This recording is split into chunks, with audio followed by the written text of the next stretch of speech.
Le 15 mai 1990, dans une région rurale du Delaware, des enquêteurs trouvent un corps partiellement décomposé dans une tombe peu profonde. Les autorités lancent alors des recherches à l'échelle nationale. Un tueur en série sadique devient la cible d'un procureur perspicace du New Jersey. Celui-ci ne pourra toutefois établir sa poursuite que sur des preuves indirectes et sur le témoignage d'un criminel reconnu.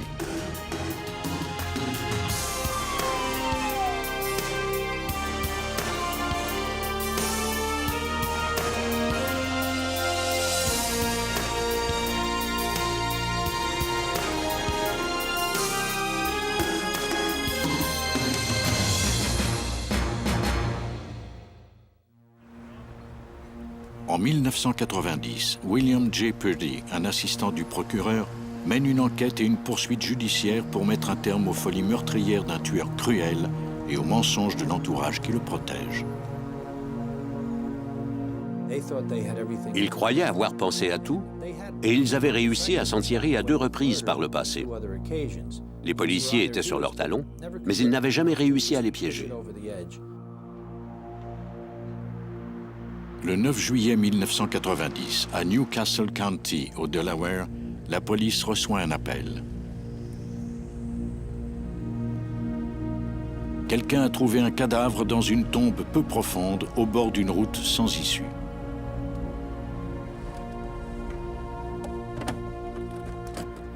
L'enquêteur Alan Ruth mène cette enquête. La pluie torrentielle d'un orage récent a découvert un crâne et une épaule.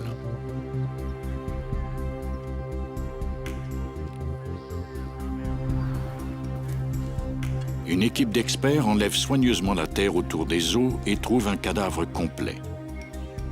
Le corps semble avoir été replié sur lui-même et enterré en position fétale. Un homme du quartier et sa femme ont trouvé le corps au cours d'une promenade avec leur chien. Les experts, qui travaillent un peu comme des archéologues, creusent une tranchée tout autour de la dépouille. On a creusé à l'aide de pelles à bonne distance du corps. Rendu à un certain point, on a vu que notre tranchée était plus profonde que la tombe. On s'est alors peu à peu rapproché du corps en creusant à l'aide de petites bêches.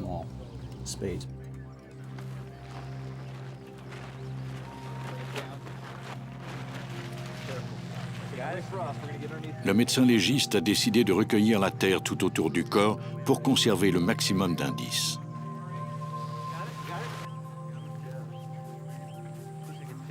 On transporte ensuite la dépouille à la morgue pour l'autopsie.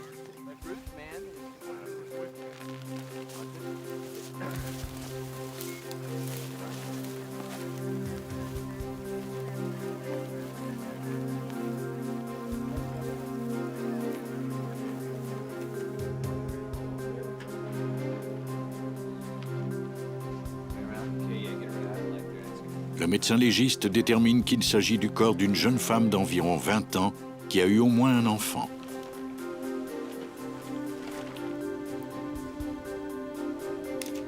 L'état de décomposition avancé du cadavre ne lui permet pas de déterminer la cause exacte de la mort. Il peut toutefois déterminer qu'il s'agit d'un homicide. Les enquêteurs vérifient les rapports de personnes disparues dans les États voisins.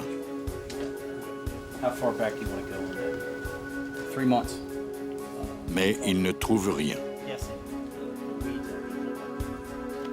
L'enquêteur Ruth vérifie ensuite dans la NCIC, la base de données nationale sur les crimes violents et les personnes disparues.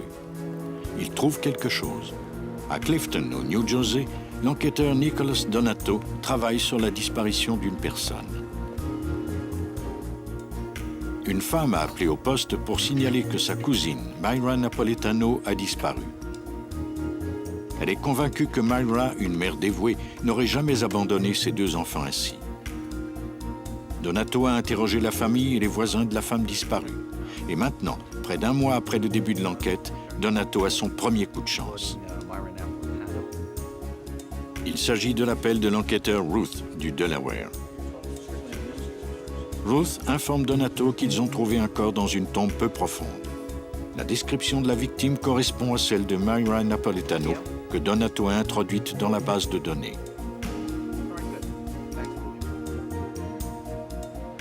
Pour confirmer qu'il s'agit du corps de Myra, Donato obtient le dossier dentaire de la jeune femme et organise une rencontre entre les enquêteurs et un odontologiste judiciaire.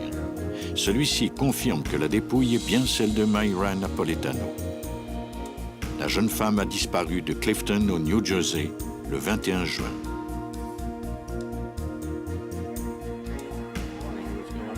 Le lieutenant détective John Burke travaille de concert avec Donato sur cette enquête. On était assez sûr de nous à ce stade pour affirmer qu'il ne s'agissait plus d'une affaire de personnes disparues, mais bien d'un homicide.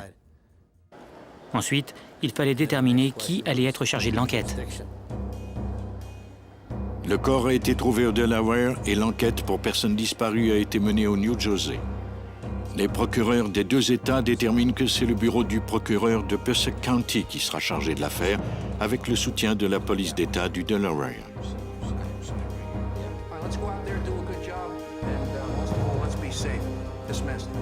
Deux jours après que Myra Napoletano a été portée disparue, son mari se présente au poste de police de Clifton. Eric Napoletano est accompagné de l'un de ses deux fils et de sa mère, Caroline. Eric déclare que sa femme n'a pas disparu, mais qu'elle l'a plutôt quitté. Il semble même choqué quand les policiers lui disent qu'ils sont inquiets du sort de sa femme.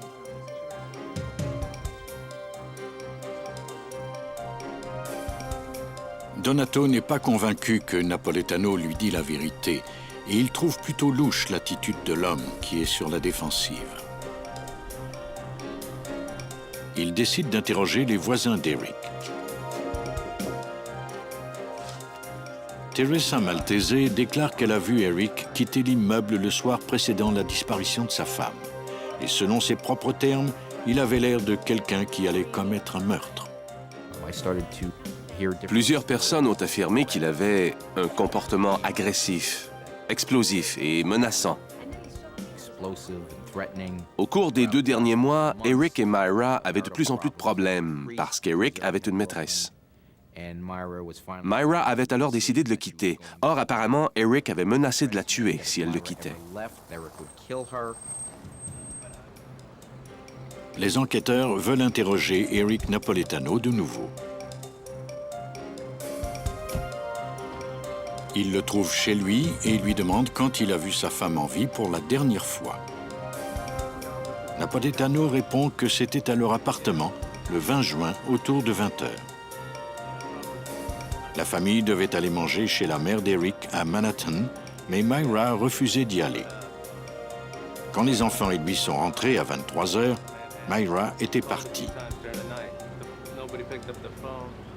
Les enquêteurs ont des doutes sur la version des faits d'Eric. Il modifiait constamment sa version des faits.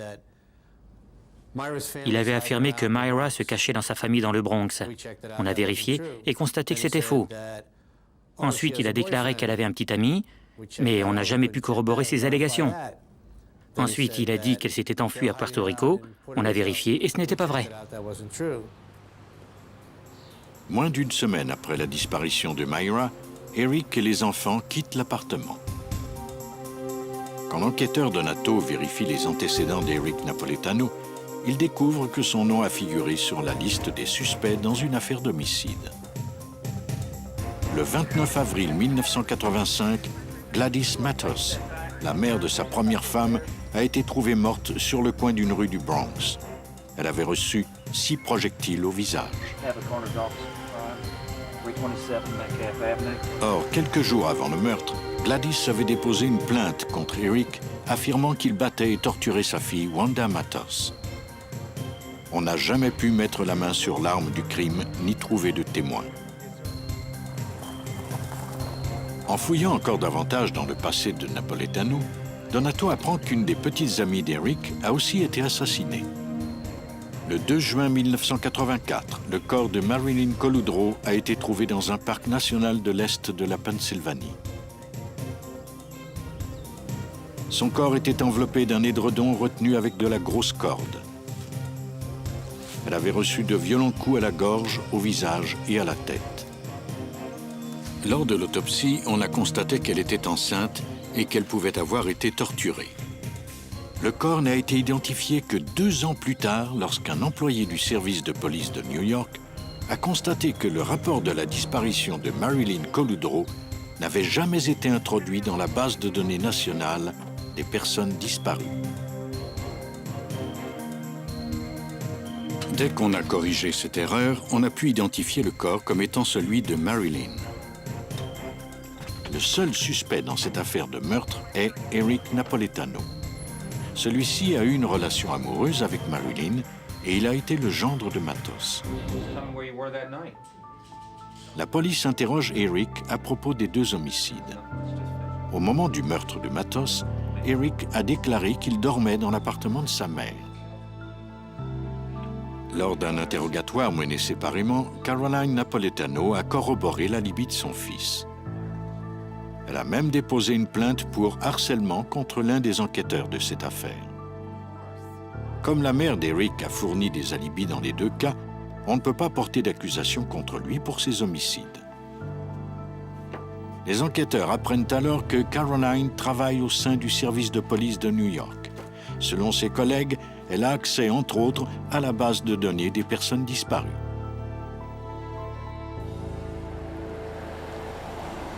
Au moment de cette enquête, William J. Purdy est assistant du procureur de Passaic County au New Jersey.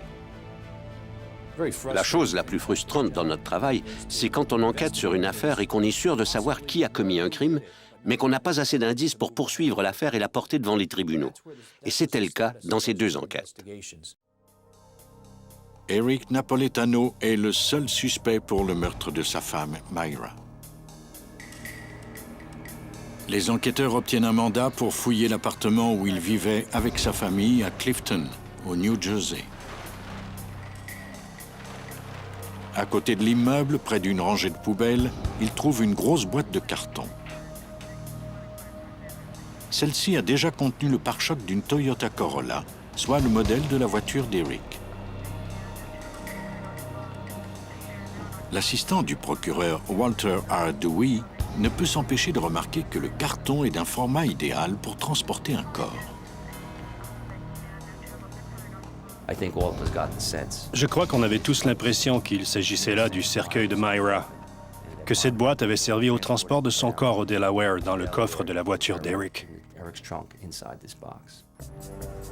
Le carton est envoyé au service d'analyse de cheveux et de fibres du FBI à Washington, où il sera scrupuleusement examiné. Les enquêteurs de Clifton souhaitent que les experts trouvent des indices et qu'ils pourront ainsi convaincre un jury de la culpabilité d'Eric. Il leur semble de plus en plus évident qu'Eric a pris un soin minutieux à cacher ses traces. Après 3 mois, l'enquête est en perte de vitesse. Mais heureusement, ils obtiennent un mandat pour examiner les relevés téléphoniques d'Eric et ils font alors progresser l'enquête. Ils s'intéressent particulièrement à un appel effectué de l'appartement d'Eric le soir de la disparition de Myra. L'appel a été fait à 2h44 du matin. Eric a affirmé que les enfants et lui étaient allés manger chez sa mère ce soir-là. Et que lorsqu'ils étaient rentrés à 23h, Myra était déjà partie. L'appel de 2h44 était intéressant parce qu'il avait été effectué depuis l'appartement des Napoletano à Clifton. Quelqu'un avait contacté un certain Al Giovanni dans Queens. Al Giovanni est un ami proche des Napoletano. Les enfants l'appellent d'ailleurs Oncle Al. L'enquêteur Donato et le lieutenant Burke se rendent à l'appartement de Giovanni. Ils veulent savoir pourquoi Eric l'a appelé à 2h44 et s'ils ont alors parlé de Myra. Mais Giovanni nie catégoriquement avoir reçu cet appel. Selon les relevés téléphoniques, il ment. Les enquêteurs interrogent Giovanni à plusieurs autres reprises, mais il continue de nier avoir reçu cet appel. L'enquêteur Pete Talarico du bureau du procureur constate bientôt que Giovanni change sa version des faits de jour en jour. Chaque interrogatoire était différent avec ce Al. Parfois, il se souvenait de certaines choses. La fois suivante, il ne se souvenait pas de nous avoir dit telle ou telle chose. Le moins qu'on puisse dire, c'est que c'était plutôt intéressant de le voir aller. Finalement, le procureur offre l'immunité à Giovanni en échange d'informations sur Eric Napoletano et sur le meurtre de sa femme. Mais Giovanni refuse l'offre et ne révèle aucune information.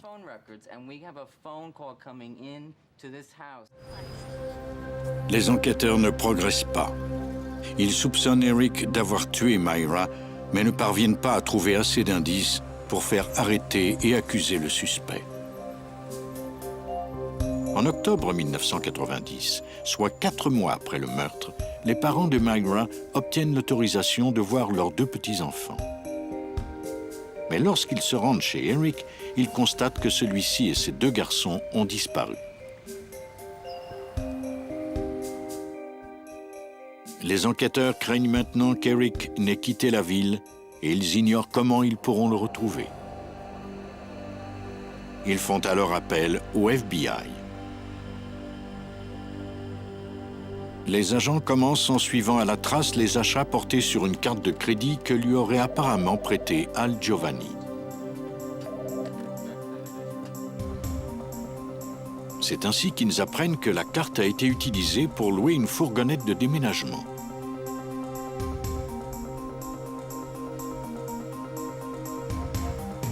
Quand le véhicule loué est remis à la société de location à Albuquerque, au Nouveau-Mexique, les agents du FBI savent à quel endroit commencer leurs recherches. Près de 7 mois après le meurtre de Myra Napoletano, Eric vit avec ses enfants à Albuquerque. Les agents sont surpris d'apprendre qu'il s'est remarié pour la 3e fois. Sandra, sa nouvelle épouse, ignore tout de l'enquête pour meurtre dont Eric fait l'objet. Quand les agents découvrent que celui-ci a acheté une police d'assurance sur la vie de sa nouvelle femme, ils craignent de ne pas pouvoir intervenir avant qu'il ne tue à nouveau.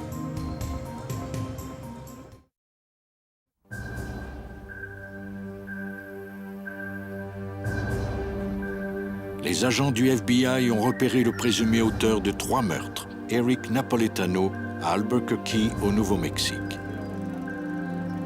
Au beau milieu de l'enquête intensive dont il faisait l'objet, Eric est parti s'installer à 3000 km du New Jersey. Il s'est remarié. 3 des femmes qui ont croisé sa route sont mortes.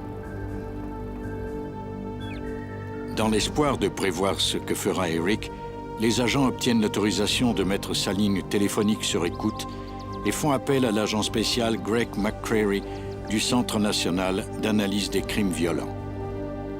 Il lui demande de dresser un portrait d'Eric. Le profil qu'on a obtenu a été dressé à partir d'informations sur le passé d'Eric Napoletano et sur les crimes. Ensemble, on a pu recoller les pièces. À l'analyse de ce profil, il m'est apparu évident qu'on était confronté à un criminel d'un type assez rare, un tueur en série sadique qui s'en prend à des connaissances, ce qui n'est pas habituel. La plupart du temps, ces criminels ne s'en prennent pas à leurs proches. Eric abusait de ses femmes, qu'il s'agisse de ses petites amies ou de ses épouses. Souvent, ce comportement est motivé par le besoin de dominer, d'humilier, d'assujettir et de posséder ses victimes, et à l'extrême, de les posséder en prenant leur vie. Selon le profil, Eric Napoletano est un tueur en série sadique. Le rapport convainc un juge d'autoriser la mise sur écoute de la ligne téléphonique du meilleur ami d'Eric, Al Giovanni.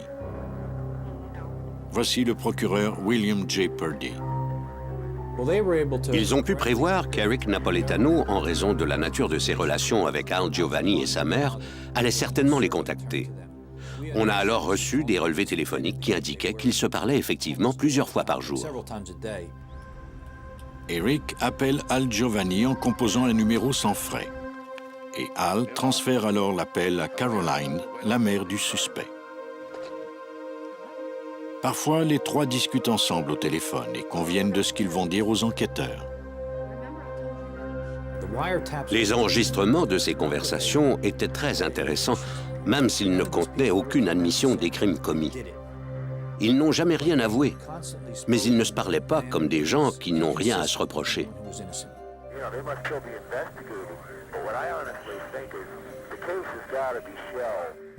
On a également appris qu'il s'était procuré une arme semi-automatique qu'il transportait avec lui ouvertement car c'est autorisé au Nouveau-Mexique. Lors d'une conversation, il a dit qu'il projetait de tuer le père de Myra si ce dernier tentait de lui enlever ses enfants. Tôt le 27 mars, une unité SWAT prend d'assaut l'appartement d'Eric à Albuquerque. Inquiet pour la sécurité de sa femme, de ses enfants et pour celle du père de Myra, le FBI se prépare à arrêter le suspect. La première chose dont s'occupe l'unité SWAT est de sécuriser les lieux.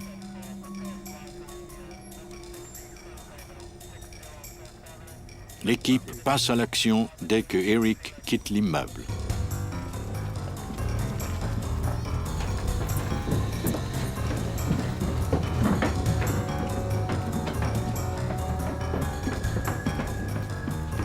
Quand la femme d'Eric ouvre la porte, l'unité SWAT se précipite à l'intérieur de l'appartement.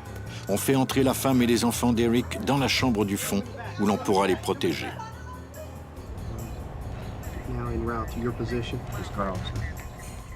Les agents attendent ensuite le retour d'Eric.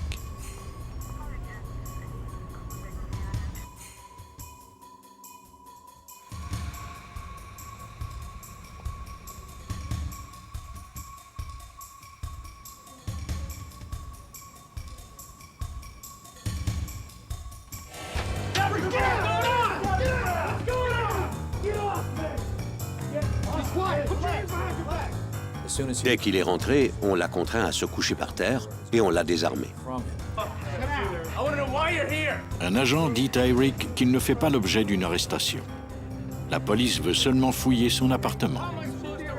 Il s'agit en fait d'un stratagème pour amener Eric à faire un appel qui pourrait l'incriminer. On espérait qu'il appellerait ses complices depuis un téléphone public. Et c'est ce qu'il a fait. Comme prévu, il a appelé Al Giovanni et il lui a raconté ce qui s'était passé à son appartement. Il a parlé des preuves, il a décrit les choses qu'on allait y trouver et celles qu'on ne trouverait pas. Le plan a très bien fonctionné. Plus tard, le même jour, il a été arrêté et conduit au New Jersey. Au bureau du commissaire fédéral du New Jersey, on l'a confié à l'enquêteur Donato du service de police de Clifton. Celui-ci lui a fait la lecture de ses droits et il lui a demandé s'il avait une déclaration à faire. Eric lui a alors répondu « Qu'est-ce que vous croyez ?» Et c'est tout ce qu'on a obtenu de lui. Eric est formellement accusé du meurtre de sa femme, Myra. Quant à Caroline, elle est accusée de l'avoir aidé et d'avoir fait obstruction à la justice. On commence alors à s'interroger sur la solidité du dossier contre l'accusé. Bien qu'on ne dispose que de preuves indirectes, William J. Purdy, l'assistant du procureur du New Jersey, croit pour sa part qu'il a assez de preuves pour remporter cette affaire. J'étais à l'aise avec ce dossier. Je savais que ça ne serait pas facile, mais je suis allé en discuter avec mon supérieur et il m'a donné le feu vert. C'est alors que l'équipe du procureur reçoit d'excellentes nouvelles. Après plusieurs mois de travail, le service d'identification des cheveux et des fibres du FBI envoie son rapport d'analyse. On a recueilli des fibres sur les shorts que portait Myra à son décès. Les experts du FBI ont comparé ces fibres à d'autres trouvées dans le carton près de l'appartement d'Eric et à des fibres prélevées dans le coffre de sa voiture. Lorsque les échantillons ont été mis côte à côte sous la lentille d'un microscope, on a constaté qu'ils étaient parfaitement identiques. Mais même si ces résultats sont convaincants, il s'agit d'autres preuves indirectes. Ça ne prouve pas formellement que Eric a tué Myra.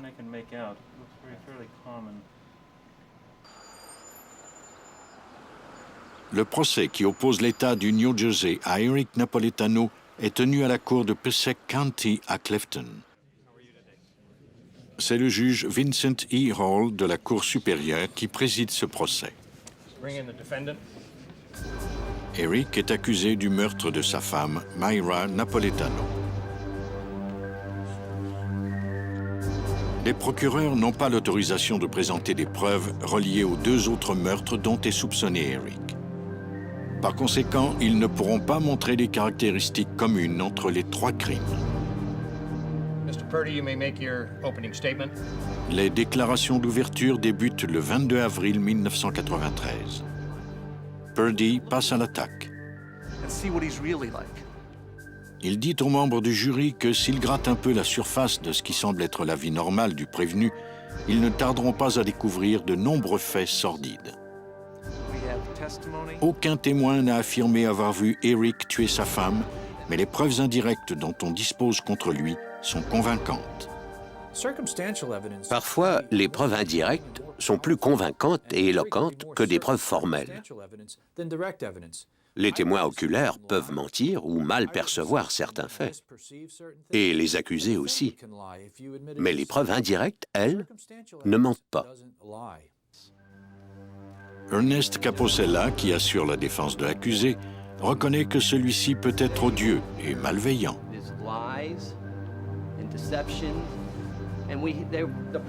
Peut-être Napoletano est-il un homme malveillant, déclare Caposella, mais la partie poursuivante n'a aucune preuve formelle qu'il a tué sa femme.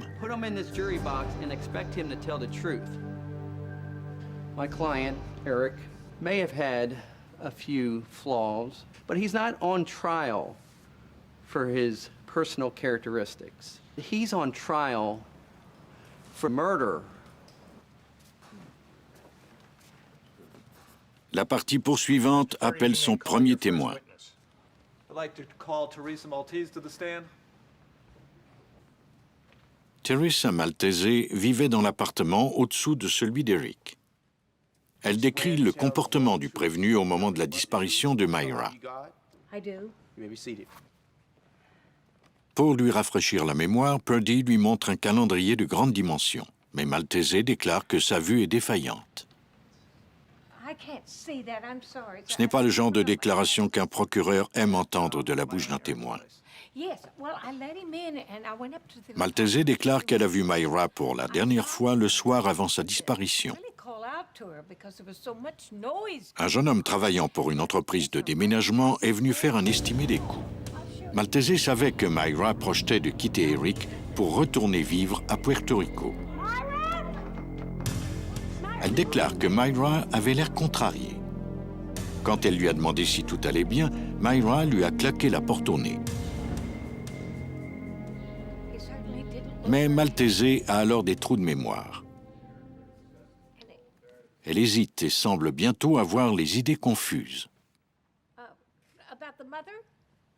Elle déclare que la mère d'Eric a les cheveux roux, puis elle se ravise et affirme qu'elle a plutôt les cheveux noirs. Le procureur lui demande alors si elle a vu Eric plus tard, le même jour. Il était environ 19h30 ce soir-là, selon Maltese, quand il est sorti de l'appartement.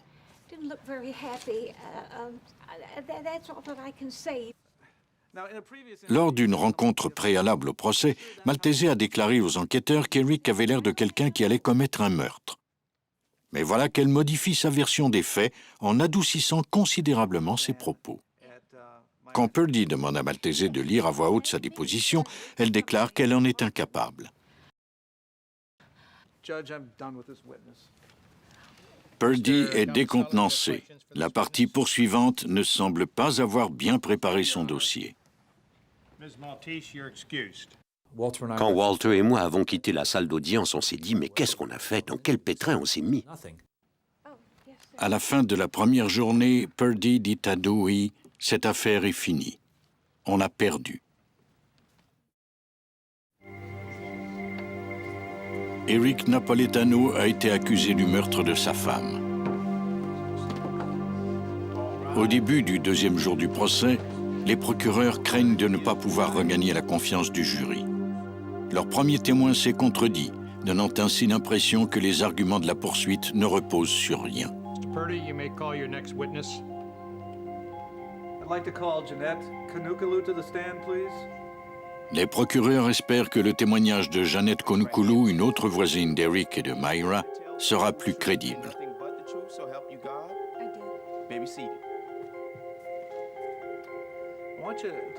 Konukulu déclare qu'elle était présente lors d'une partie de Monopoly à l'appartement d'Eric et de Myra aux alentours de Noël 1989. Plus Myra gagnait et plus Eric semblait en colère. Puis Eric s'est levé brusquement. Ils ont alors commencé à se disputer. You're taking anything from me. You ever try to take the children from me, I'll kill you. Do you understand me? I'll kill you, Myra. Calm down. Sit down, Eric. Now, this threat that if she left with the kids, that he would kill her, did you hear that on just this occasion, or was it more than one occasion? No, more than one, several times. Le procureur interroge ensuite Konukulu à propos d'un événement qui s'est produit 4 jours après la disparition de Myra.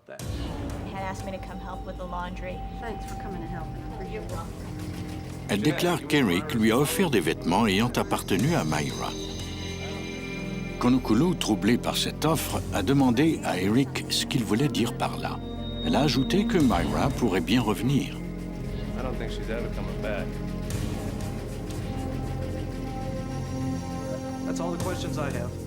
Après une première journée désastreuse, les procureurs sont revenus en piste.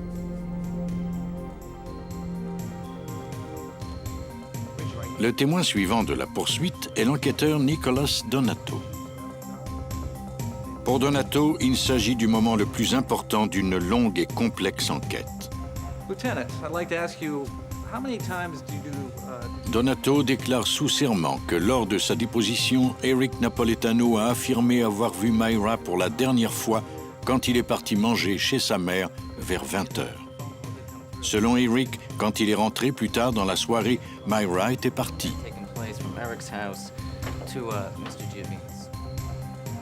Afin de démontrer qu'Eric a menti à Donato, le procureur fait ensuite appeler Gregory Velez à la barre. Velez vivait chez Al Giovanni au moment de la disparition de Myra. Les relevés téléphoniques indiquent qu'un appel provenant de l'appartement d'Eric Napoletano a été fait à l'appartement d'Al Giovanni à 2h44 du matin. Velez affirme avoir répondu à cet appel.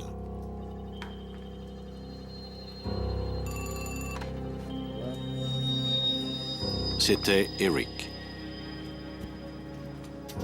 Velez déclare qu'il a réveillé Al avant de retourner à son jeu vidéo. Comme Al a des problèmes d'ouïe, il se sert d'un téléphone à main libre et met le volume au maximum, ce qui a permis à Velez d'entendre la conversation. Le témoin a entendu Eric crier après sa femme. Il a dit à Al que Myra avait un amant. Velez affirme avoir entendu la voix de Myra en arrière-fond qui démentait avec force ses accusations. Quand Giovanni a demandé à Myra si Eric la frappait, Myra a dit non. Velez dit ensuite qu'il a entendu aussi bien Myra que Eric parler à Giovanni au téléphone. Or, c'est près de 7 heures après l'heure à laquelle Eric a déclaré avoir vu Myra pour la dernière fois. Ainsi, Eric a clairement menti aux enquêteurs.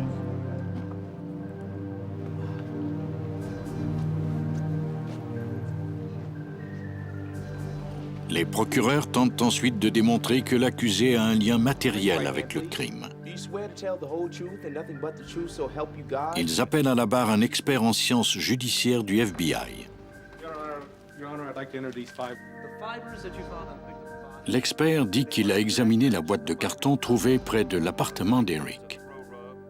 Dans le carton, il déclare avoir recueilli des fibres identiques à d'autres fibres trouvées sur les shorts que portait la victime, ainsi qu'à des fibres recueillies dans le coffre de la voiture d'Eric. L'assistant du procureur ajoute ces indices au dossier de la preuve.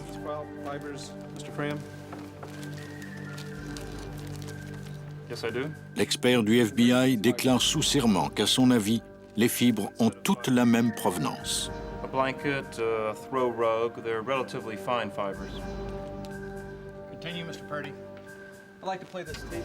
Les procureurs font ensuite entendre plusieurs extraits de conversations captées lors d'opérations d'écoute électronique. Sur l'enregistrement, on peut entendre Eric s'inquiéter que la ligne de son ami Al soit sur écoute.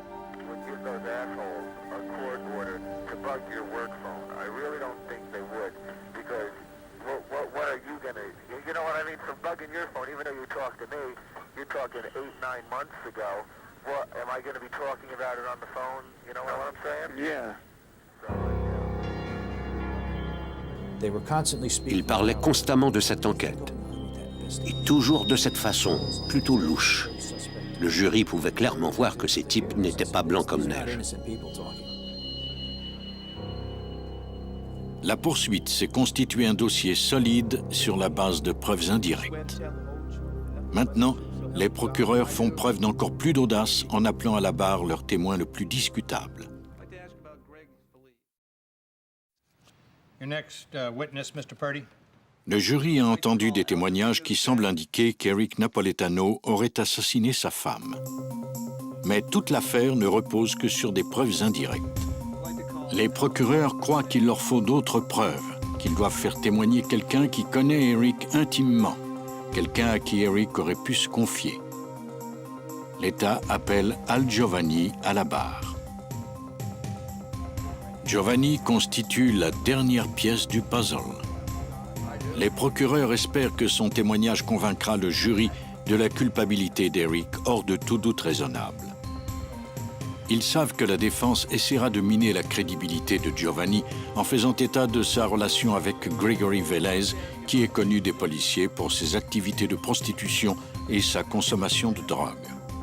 Afin de limiter les dégâts, le procureur décide de révéler lui-même ces informations. Did you pay him for sex the first time you met him? First time, yeah. Purdy passe ensuite à sa question clé en demandant à Giovanni s'il se souvient avoir reçu un appel à 2h44 du matin le 21 juin 1990, ce qu'il a toujours nié jusque-là. Yes, I did. And who was that phone call from? From Eric and Myra. And what was going on during this phone call? What information was given to you by Eric or Myra? Eric told me about her intentions to go back to Puerto Rico, and he was against that. He wanted her to get that Section 8 housing, you know? And there was a lot of hollering and screaming going on. Giovanni déclare ensuite avoir reçu un autre appel le lendemain, soit le soir du 22 juin. C'était Caroline qui l'appelait pour lui dire qu'Eric arriverait sous peu chez lui. Quand Giovanni a entendu Eric klaxonner, il est descendu. Look, I gotta tell you something. Are you wearing a wire? No, I'm not. I killed Myra. She was gonna take the kids to Puerto Rico. I took her to Delaware. You're sick. I did what I had to do. You're sick.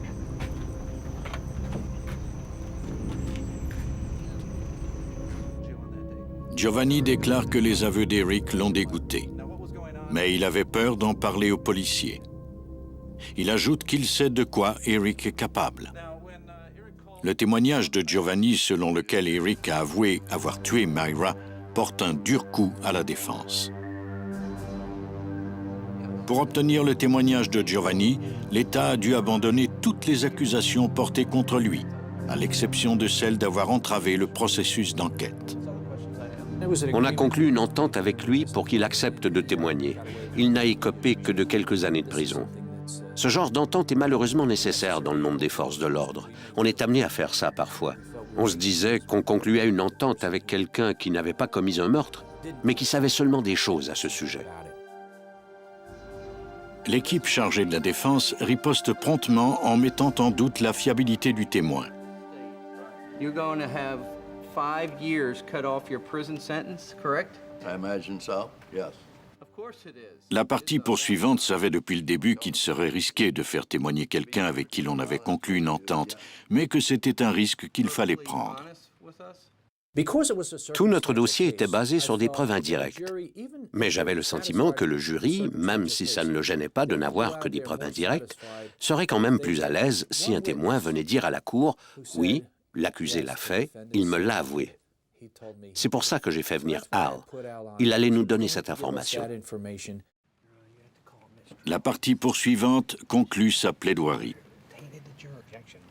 Quand le juge Hall demande à la défense de commencer à présenter ses témoins, Capossela fait une requête d'acquittement pour insuffisance de preuves. Le juge Hall rejette cette demande. La défense appelle alors l'assistant du procureur Glenn J. Moramarco à la barre. Moramarco déclare sous serment que la proposition faite à Giovanni pour réduire sa peine était conditionnelle à sa coopération avec la partie poursuivante. La manœuvre a pour but de donner l'impression que le témoignage de Giovanni a été acheté. La défense n'appelle que 3 témoins à la barre. Quant à Eric, il refuse de témoigner.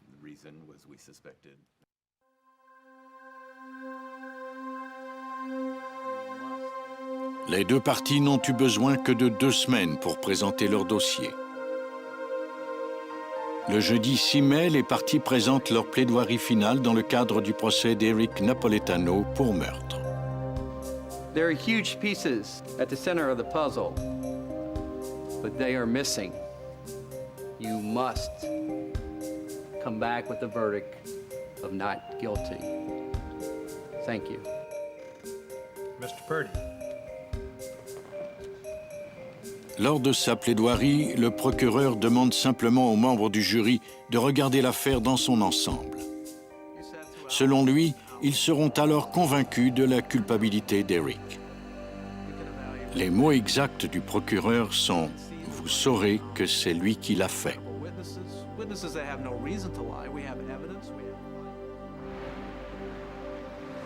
Le jury commence à délibérer le vendredi. Le lundi suivant, il est prêt à rendre son verdict. On dit souvent en cours qu'une fois qu'on a fait nos plaidoiries finales et que le jury revient dans la salle d'audience, on ne sait jamais ce qui va arriver. Et c'était le cas pour cette affaire. Has the jury reached a verdict? Yes, we have.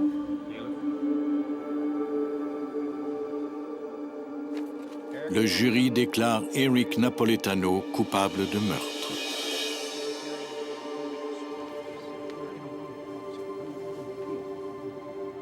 Il est condamné à la prison à vie, sans possibilité de libération conditionnelle avant 32 ans et demi. J'étais satisfait du verdict, tout comme la famille Acevedo. Ils étaient heureux qu'on ait arrêté cet individu qui, à nos yeux, avait certainement déjà fait d'autres victimes et qui en ferait vraisemblablement d'autres si on ne le mettait pas derrière les barreaux pour le restant de ses jours. Les enquêteurs continuent de chercher des pistes relativement au meurtre de Marilyn Coluldro. 12 ans après qu'on a trouvé le corps de la jeune femme dans un parc de Pennsylvanie, Eric Napoletano est finalement accusé de ce meurtre. Il accepte de plaider coupable. Les procureurs croient qu'il a accepté ce marché pour protéger sa mère. De fait, Caroline Napoletano est accusée d'avoir fait obstruction à la justice. Au cours de l'enquête, on a découvert qu'elle avait fourni des alibis à Eric. On a finalement fait une proposition à Napoletano. On permettrait à Caroline d'éviter un procès. Après une période de probation, on abandonnerait les accusations portées contre elle, à condition qu'Eric Napoletano avoue ses autres meurtres. Devant une cour médusée, Eric raconte comment il a tué sa petite amie, Marilyn Coluldro. Il écope d'une peine additionnelle de 15 ans d'emprisonnement.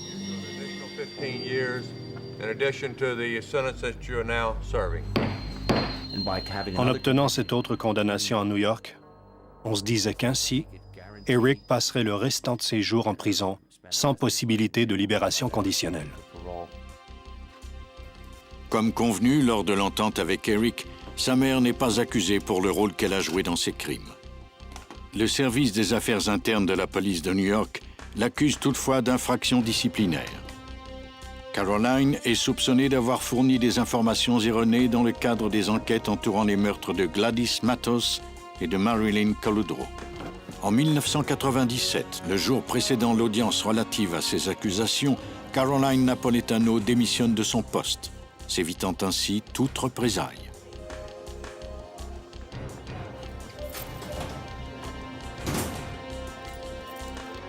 Quand les femmes, dans la vie d'Eric, voulaient le quitter, il les assassinait. Reconnu coupable de 2 meurtres brutaux, Eric Napoletano devra passer le restant de ses jours derrière les barreaux.